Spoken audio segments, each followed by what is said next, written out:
Welcome to the KnotWork Storytelling Podcast. This is the show where we untangle our myths and reweave our stories, one ancient tale at a time.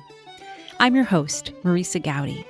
I'm a word witch, a writing coach, a story healer, and the author of The Sovereignty Knot, A Woman's Way to Freedom, Power, Love, and Magic. Mythology and folklore are medicine for the modern soul.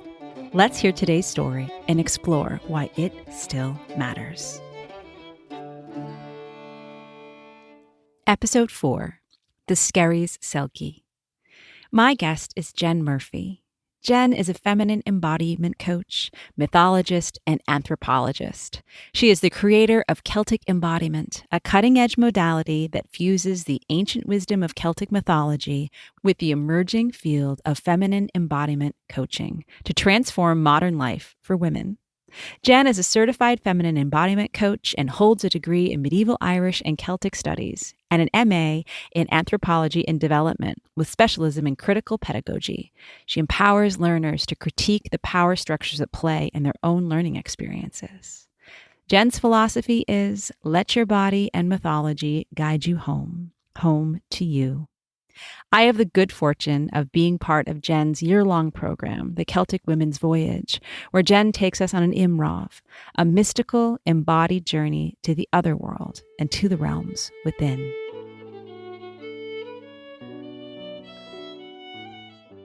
So I am so excited to have Jen Murphy here with us today. It's been an honor to learn from her over the last several months, and I'm so excited for her to come and share a story today with us. Jen, welcome. Volcha.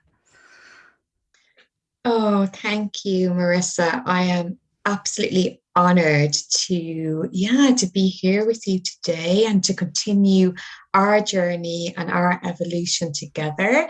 In that rhythm of stories. So thank you for having me.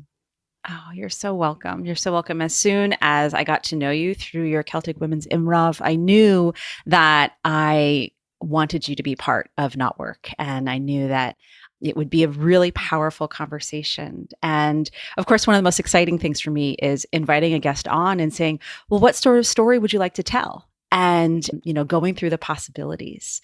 So when you said that you work with the Selkie and knowing that you are there in Skerries in Dublin, not too far from the Irish Sea, it seemed like the perfect story for you to come and tell us. Yeah, thank you. Yeah, where I live, you can literally see the Irish Sea from my house, and we share our community with harbour seals and with grey seals. So they are like a full kind of feature of my life. And interestingly, my parents told me that when I was born, if I was going to be a boy, they're going to call me Ronan, which means little seal in Irish as well. So there's a nice connection there. I've always felt to that Selkie energy. Yeah. Well, I'm so excited to talk all about why and how the stories resonated, across the centuries and now. But let's begin with the story and we'll see where it takes us. Beautiful. So I just call this story the Skerries Selkie, and it's just inspired by the place that I live and also the tradition of the Selkie in Irish culture. Long ago, in the past that once was, and now ceases to be, but lingers through the thread of time, the full-bellied moon hung over the small coastal town of Skerries. It was here that lived our handsome young man with his inky curls and bloodied cheeks. A fine lad, but of the lost kind, who never looked you in the eye, only over your shoulder to see what was offered beyond. He was forever searching for what no one knew. The girls in the town, oh, they lined up, but not one of them could capture his gaze. This night, he traipsed across North Beach under the star-streaked sky, a pensive gait. He had no purpose but to escape the plague of disrupted sleep. Searching, always searching, He gazed up. The moon seemed especially bright. With the flash of brilliance, a lighthouse on point, the man saw the outline of female figures on the beach. The silhouettes of their creamy bodies reeled him closer in captivation.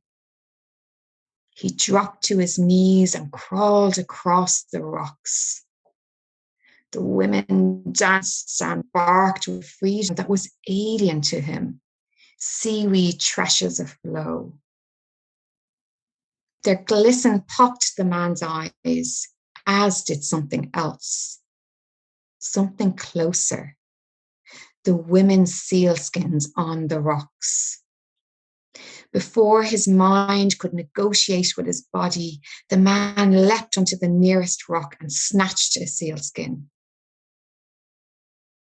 Then one of the women called in the chime of wind on bones.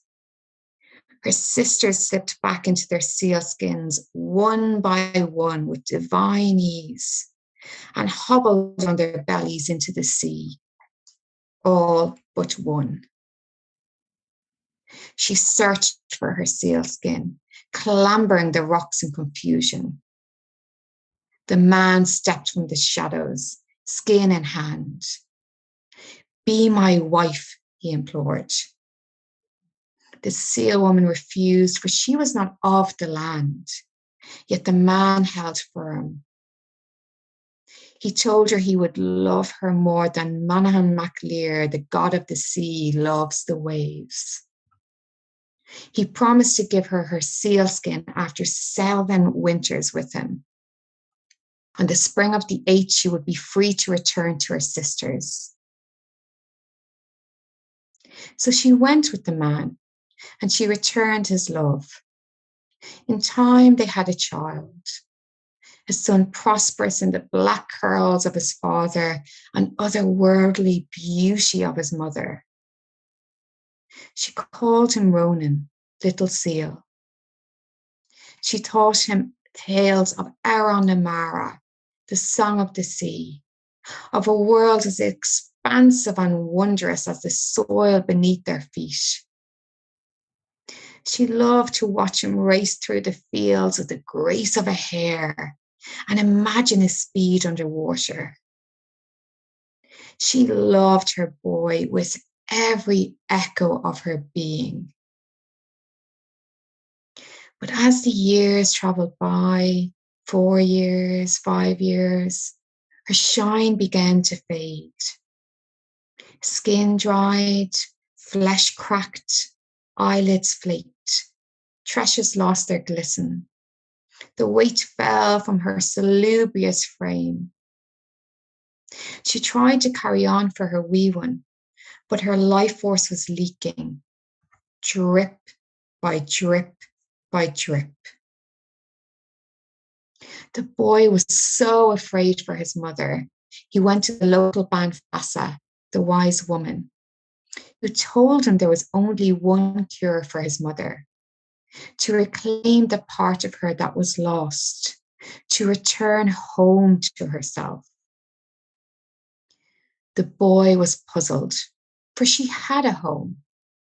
He asked his mother what the old woman meant and witnessed a fleet of nostalgia lighten her eyes, then darken once more as she continued to fade. One night, the boy awoke to shrieking and booming below, his mother and father embroiled in a desperate conflict. He heard his mother plead for her sealskin back. For 8 winters had now passed, and they were heading for a 9th. His father refused with a tirade of guilt-fueled words. For how could she leave the man she loved and their only son? Ronan covered his ears, but their words raced into his bloodstream and pounded his heart. It was all too deafening, all too much. He clambered into the eaves to escape. And there, through the cracks of starlight, he saw something flicker. a wink of silver. It was his mother's sealskin sewn into the roof of the thatch. He touched it and remembered the snugness of her salty womb. He sniffed it and drank in her wild scent. He stroked the skin against his cheek. He cried for his mother. The next morning at dawn, just after his father had departed for the harbour to catch a day's work, the boy revealed his discovery to his mother. Her eyes gaped in desperate hope as she flew up to the eaves and unbound her skin, sobbing with grief and elation. She raced to the beach with Ronan on her hip, threw on her skin, and began her descent into the cold green water. The boy was at home in the sea as he travelled on his mother's back out to St. Patrick's Island. Her sisters surfaced and swirled around her. Their bodies moved as bliss for their lost one had returned. Her skin began to glow once more, her eyes wide and shining with sea life. She plumpened, she ripened, yet she knew her son could not stay. Little Seal knew this too. Together they wept. After a time with his seal family, guided by his mother and her sisters, Ronan landed back on the shore in Skerries. My boy, my beloved boy, the greatest blessing life has bestowed on me. I cannot survive without my sealskin, but this does not mean I do not love you. I love you with every pulse of blood that permeates my heart. We beat together as land and sea. As these words from his seal mother washed into Ronan's ears, he felt deep sadness, but he understood. The texture of his pain was weaved with knowing. To see his mother at home in her sealskin was to witness nature's truth. As each full moon cycled by, you could catch a glimpse of Ronan on the beach, resting into the embrace of his seal mother. Sometimes he would swim out to St. Patrick's Island, granting his own seal space to express. He grew up to become a legendary seafarer, his Selkie mother, his guide, always at the bow of his ship. Shin A, that is it, the Skerries Selkie. Oh, Jen, what a gift. Thank you so much. You took us there and below and there and below. That is so beautiful. Thank you. Oh, thank you. There's such a classic nature to that story. And it's one that, I think I first encountered years ago and said, oh, there's something so true in this. But it's something that I think becomes so much truer in each retelling, especially when one is a mother, when one is a woman who's reached a certain age where she feels like perhaps she's lost pieces of herself. And I have a feeling that's a real reason why that story resonates so deeply for you, is that so much of your work seems to be around that sense of reclaiming and retrieval. Yeah, I absolutely adore this story. And the story is told, so it can be told as a Selkie, but it's often told as well as on Mhaighdean Mhara, which means the sea maiden in Gaeilge, the Irish language. And the sea maiden is usually a telling where either her seal skin, her fishtail, or what's called a brat, which means a magical cloak in Old Irish, is stolen from her by a man.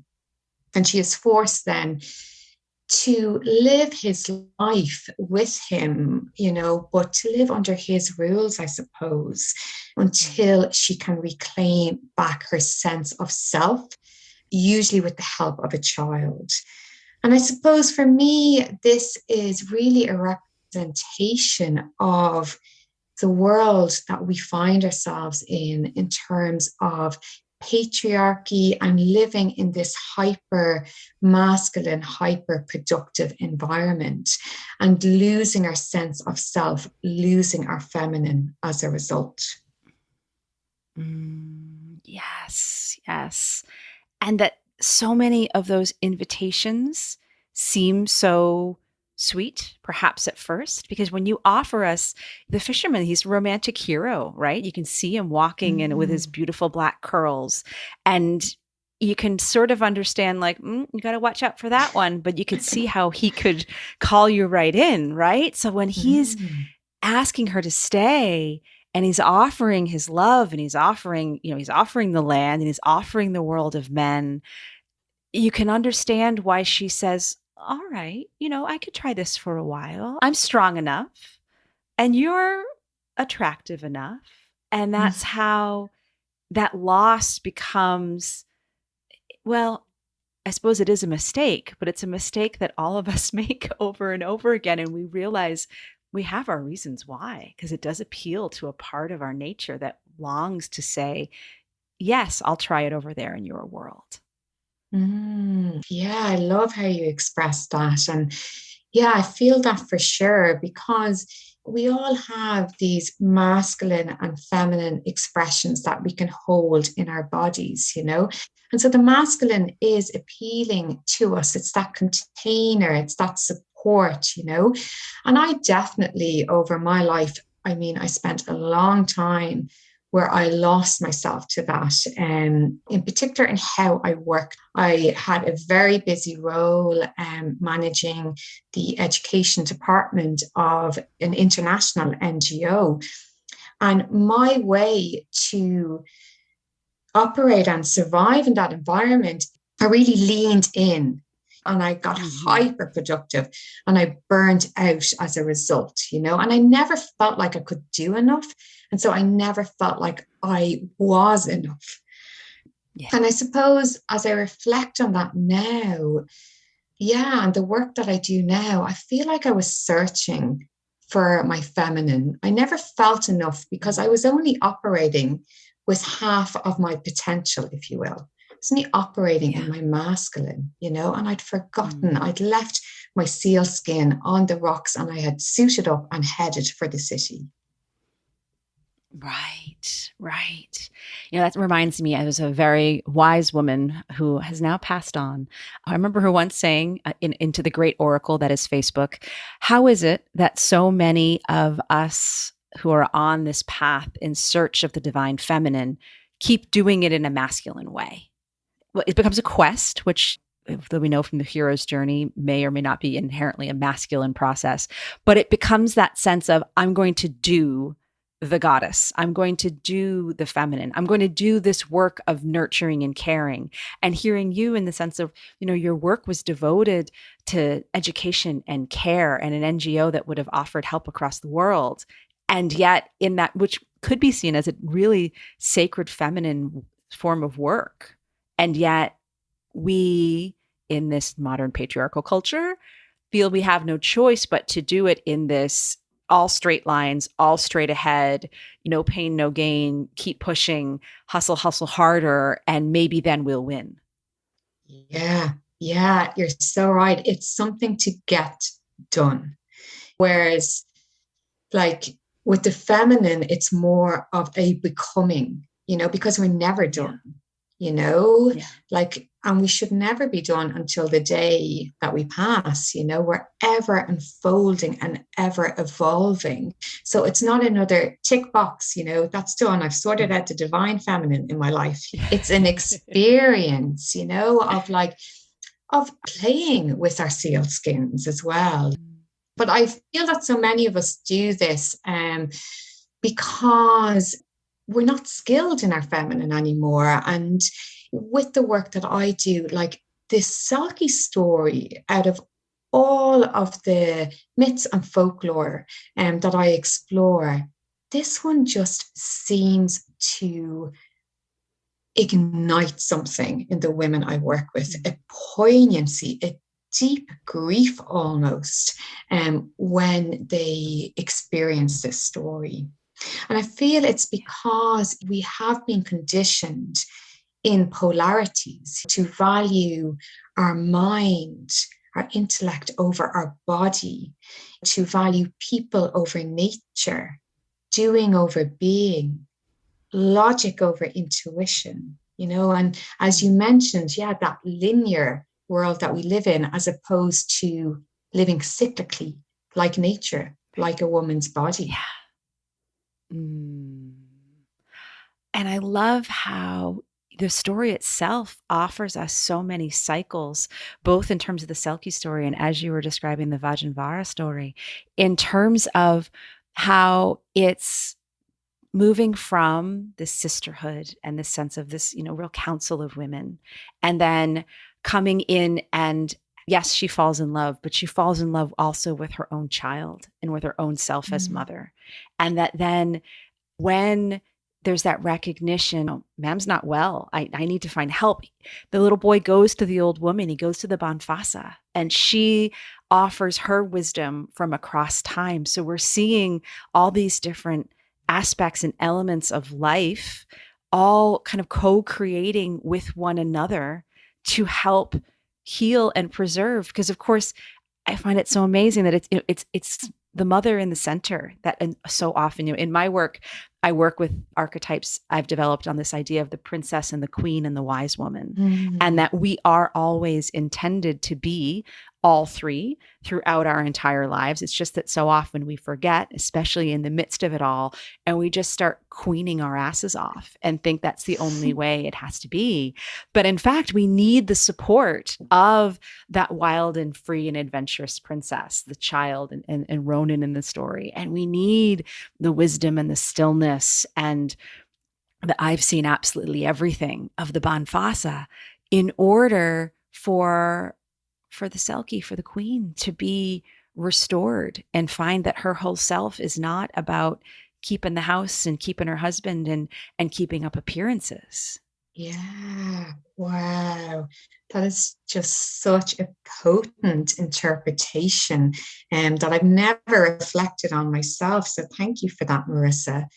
And yeah, I completely agree. All of this, the interplay of all of the aspects of self and the full expression of self, and allowing those different dimensions to come out as and when, and living cyclically and reskilling in the feminine can really help us do that, to know, well, when is that energy of the child, of the young maiden accessible to me in my life, or when should I be in my queen energy and my sovereign power, or when do I need to retreat into that wise woman, that Banfasa energy?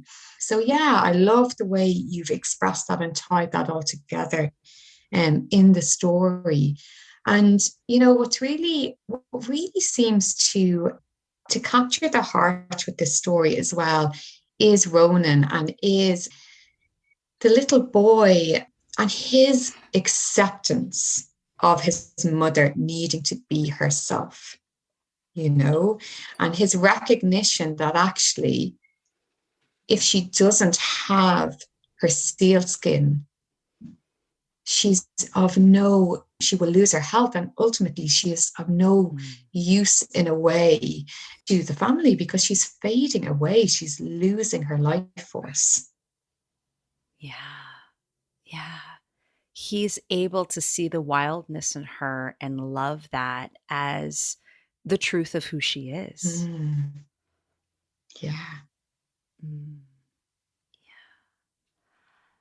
So another piece of this story that I identified just at the beginning of you reading it was the sense of being in sisterhood, and then that sense of rupture and separation, and that for her entire quest beyond motherhood was also to get back to that sense of companionship, to get back to her sisters, to get back to the arms of the sea. And I'm curious about how you see that particular aspect of the journey showing up in women's lives and how you think about that and play with that. Yeah, like what I would say about sisterhood is it absolutely astounds me. Like I'm astonished at the power of women coming together in a safe space, a safe container to just share and be listened to and be held. The absolute alchemy of that is, I mean, it really is for me the medicine for our times, because I suppose for women in particular, you know, we've had eons of having to compete with one another to feel safe, you know. And very practically, if you look over kind of even the timeline of the 20th century, I mean, you couldn't own like a credit card on your own without the nearest man in your life giving consent until not that long ago, maybe 50 years ago. Like you had to find a man to feel safe because it wasn't safe for you to be on your own in terms of the agency that you had. And that's what women have fought for. Yeah, so evocatively over particularly the last couple of 100 years. So I feel that by us coming together, that we've always been searching for that sense of sisterhood. But because we've had to compete with one another, we've been blindsided, you know. But I feel like now is the time that we are coming home and that we are recognizing the alchemy in sisterhood, in just being with one another. And that is all it takes. And that is all it takes. Isn't that a remarkably open-ended and yet a cluster of words of saying, yes, we could just come together and then see what unfolds, see what alchemy is awaiting us, because that's where the real co-creative magic starts to happen.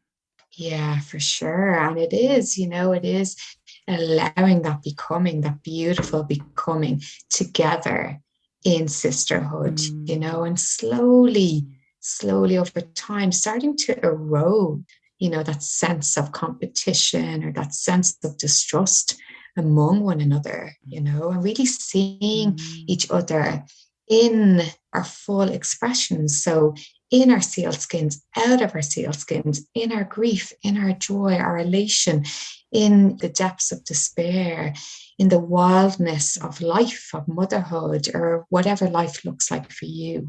You know, having that witnessed and honored is just so profound. Yes, yes. So, because you and I, of course, are talking on Zoom across an ocean, you're there in Skerries and I'm here in the Hudson Valley in New York. I am looking at the symbol of your work, which I suppose in the most mundane ways is the logo. But it's just kind of entrancing because you realize how rarely you get to just sort of sit with a piece of sacred geometry. And that is, in so many ways, is what this symbol of the Celtic Embodiment School that you've created is. And to me, it really feels so emblematic of everything we're talking about. And I'm seeing, you know, there's straight lines and there's curved lines. There's a center point, and then it all radiates out to the edges and calls you back into the center again. So just in and of itself, I just want to offer that appreciation. But it also seems so interesting that our whole conversation feels like to me, and I think in terms of sacred geometry myself, it's part of my healing tradition too. But I'm feeling this idea of we're talking about the cycles and that sense of that spiral. We're talking about that sense of sisterhood and being part of a great collective, and then going off and being part of a dyad of a couple, and then a triad of a family. And then there's another piece here that I'm also really feeling really viscerally. And as you were just saying, it's that sense of with our seal skins and without our seal skins. And there seems like another, and this is so hard to, of course, explain what one is seeing inside the geometry, inside their own head. It's the quickest way to sound absolutely insane. But I just, in a sacred, beautiful way, because sometimes madness can be, but also difficult to express over a podcast medium. But I really just the sense of woman with sealskin on as this dark force of nature, of being underneath the ocean and all of the sacred, powerful nature of the darkness. And then when she pulls off her skin, and Irish people of native extraction being notoriously pale skinned, that there would be that beautiful white sense of being out in the day and in the light, whether it's of the moon or of the sun. And I'm just feeling that sort of interplay of both aspects of the self and being, well, it's not either or, it is both and. But I'd love to talk about that sort of that tension between these two, the dark parts of the self, the light parts of the self, and how this woman does get to be both, at least for a time, in their own season. Yeah. And I mean, for me, that is the great quest of this life, to be able to embody the full spectrum of who we are, the dark and the light and every color in between.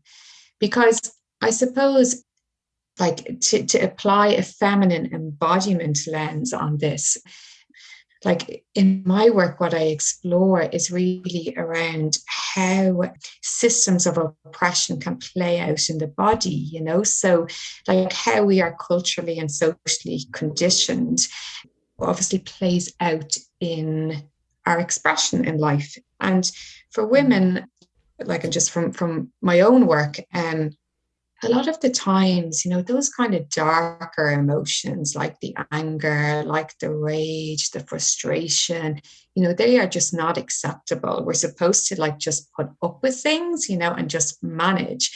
And as a result, they become stored as frozen tension in our bodies. And the more frozen tension that we have in our bodies, the less capacity we have to feel it all. Like, embodiment is about inhabiting the full self, about really coming home to who you are. And that means being with the full range of emotions and being able to work through those in your body to, restore that frozen tension to a sense of flow, because the body keeps the score. And the more layers of frozen data you have in your body, the more numb you'll become. And life will become less magic, more mundane.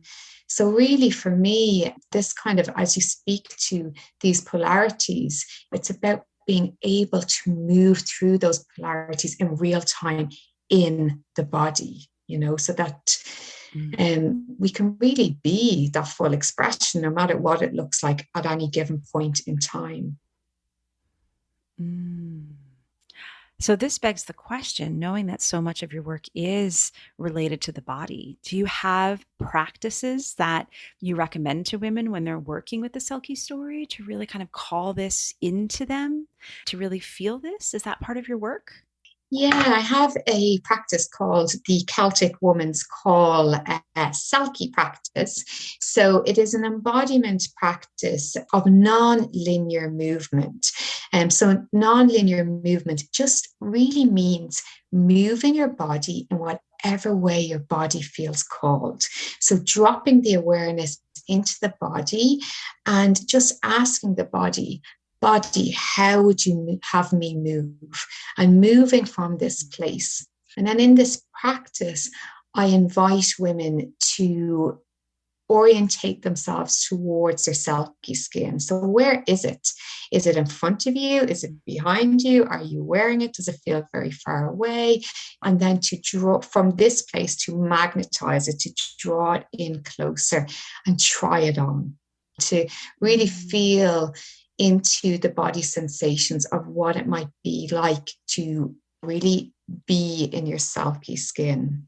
So non-linear movement is really an important aspect of my work because it helps us open the channels of communication between the body and the mind. We're dropping the awareness out of the mind and down into the body, because I suppose, like, in any given time, we're only about 5% consciously aware of what's happening in any given time. 95% of the activity that goes on in our minds is actually unconscious, so we want to be able to access some of that. And I believe that a lot of that actually resides in our bodies.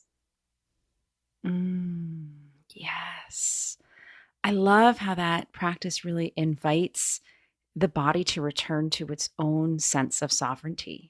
And that dropping from the mind where we've made it into, the crown jewels of what it is to be human, and that we're constantly relying on those few pounds of brain matter to tell us everything there is to know about what's happening around the world and in our bodies, and the contents of every library that ever existed if Google's not available.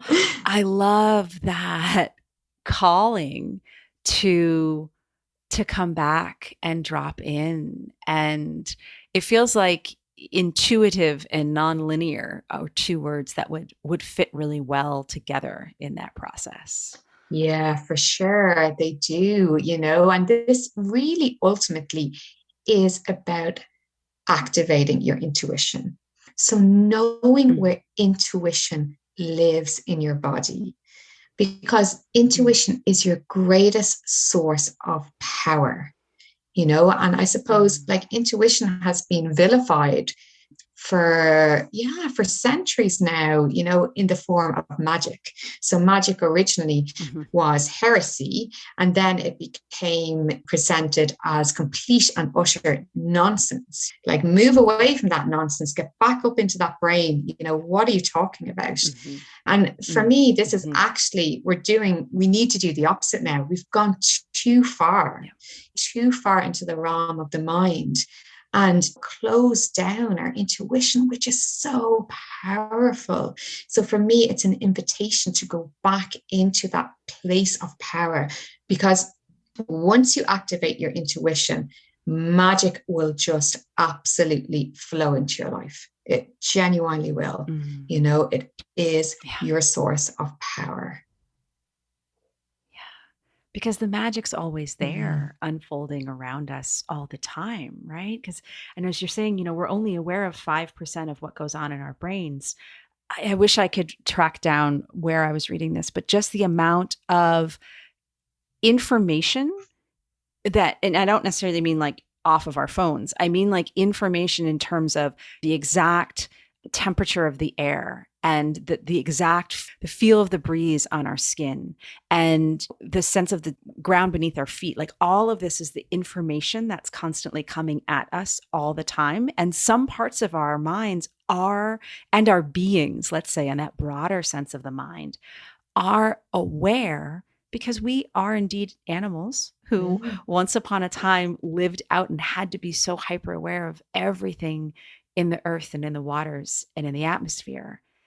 That what would that be like to open ourselves up again, to open I think, and it seems like that is what the intuition is, or is at least very closely related, and to seeing and being in magic, is to be able to open up our more than human senses to allow the earth, the nature, the world around us to touch us, to somehow be information worth paying attention to. Yeah, I love that. And, it kind of reminds me as well of our heritage, of our ancestral lineage and those teachings, because in ancient Ireland, there was a belief in animism, that everything possessed a soul. Like in Brehon law, there were certain laws, Brehon laws, the indigenous law tracks around that protected trees. So there are grades of trees, and if you felled a tree, you could suffer a severe penalty, and particularly if it was the likes of an oak, because it was recognized that everything around us possessed a soul. It possessed an essence. And in that way, I often reflect and think, wow, like the world must have been just so much more magical for our ancestors. And can we bring that back, please? I would like more of that in my life now. Yes. When everything has an aliveness, we're invited to be in relationship with it. And, it just occurs to me, maybe we would have a lot less trouble with the other humans in our lives if we realized they weren't the only ones we got to talk to. Yeah, exactly. I like absolutely, honestly, as part of my own practice, I have a friend, a tree, a young oak that I visit, and I speak to this tree, and I've gotten over the onlookers thinking, what is your one doing there? And Yeah.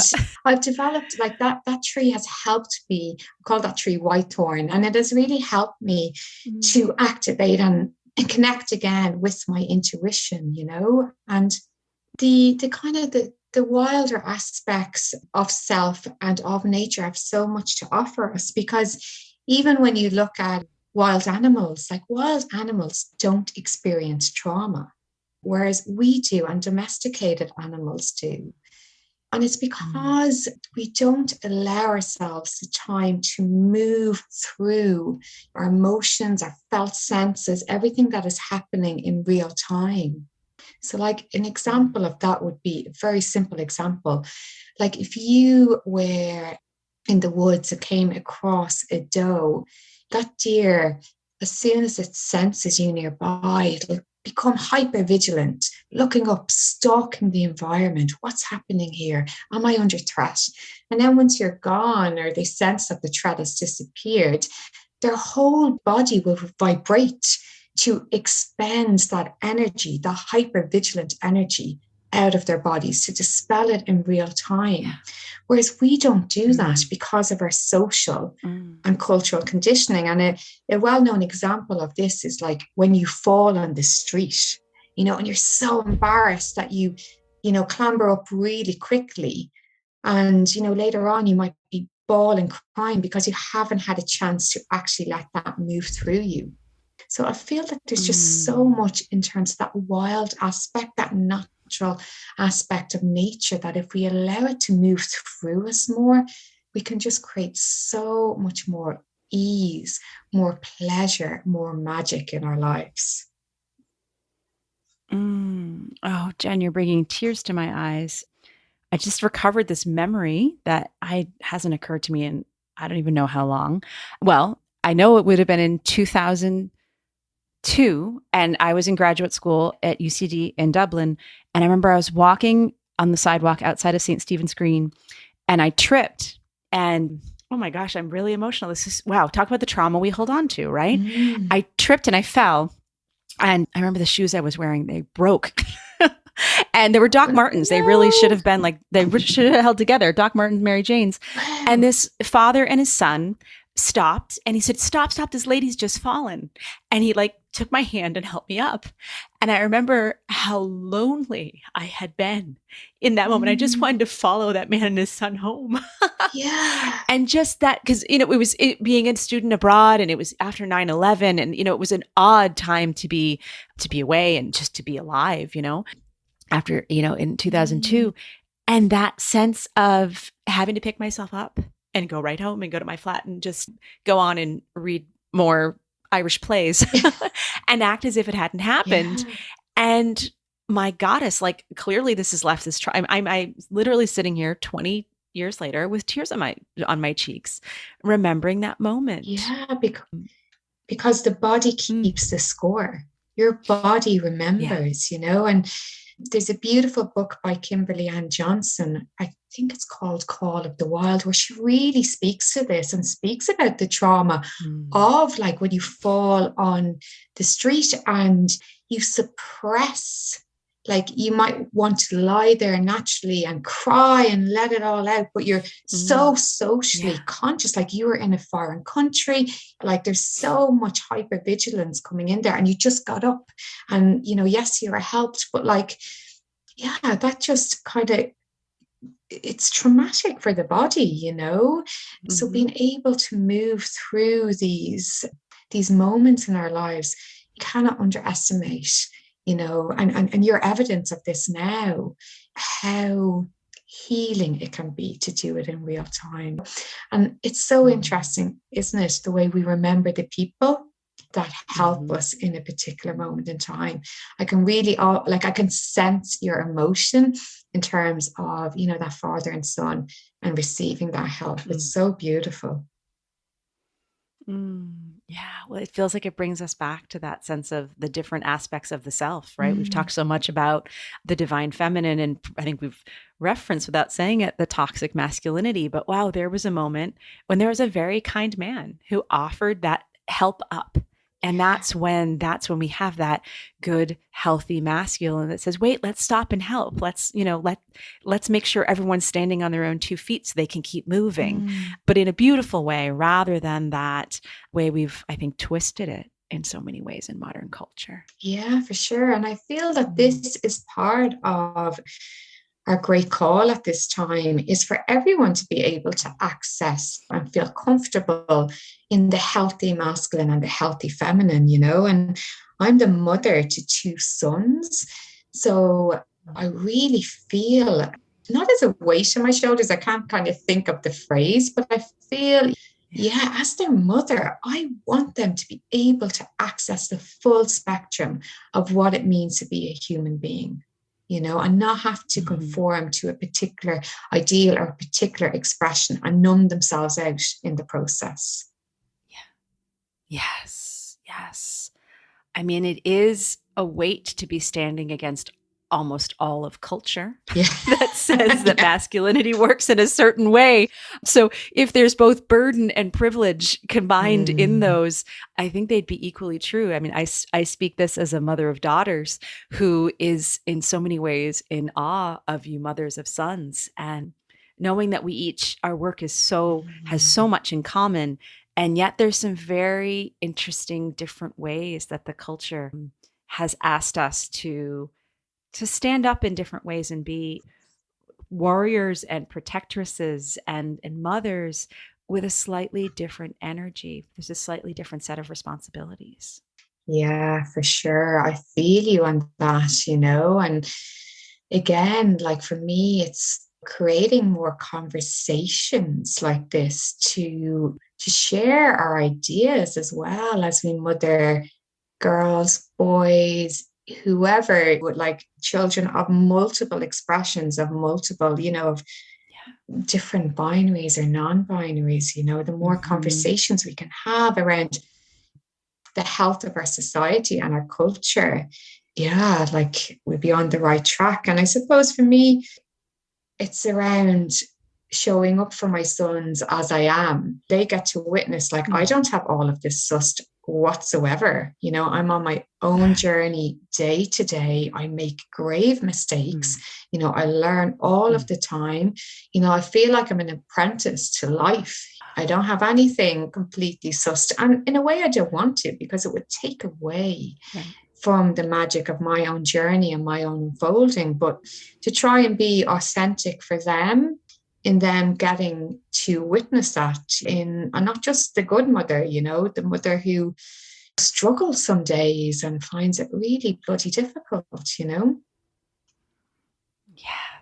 Yes. Oh, well, Jen, I feel like we could talk about this all day, but I'm loving that we've landed here in a story that is so much about one mother's journey and one mother's identity, that we are, claiming ours as where we are at this point in our lives. And that you, as a mentor to so many, are also claiming that level of apprenticeship, because I think that is the most authentic thing we can do, is name the ways in which, yes, I hold space for so many. And yes, I'm very much on the journey. Yeah, for sure. No, that's a beautiful note to end on. So yeah, thank you, Marissa, for that wisdom. Oh, Jen, thank you for yours. I do hope that this is just a farewell for now, and that we'll get you back in the podcast someday again in another season, because I know you are such a wealth of stories and just those embodied insights that really root us into the land and the sea where these stories were born, but also into the bodies and the consciousness that still holds these stories and helps them continue to evolve. Well, thank you so much, Jen. Really appreciate it. Thank you, Marissa.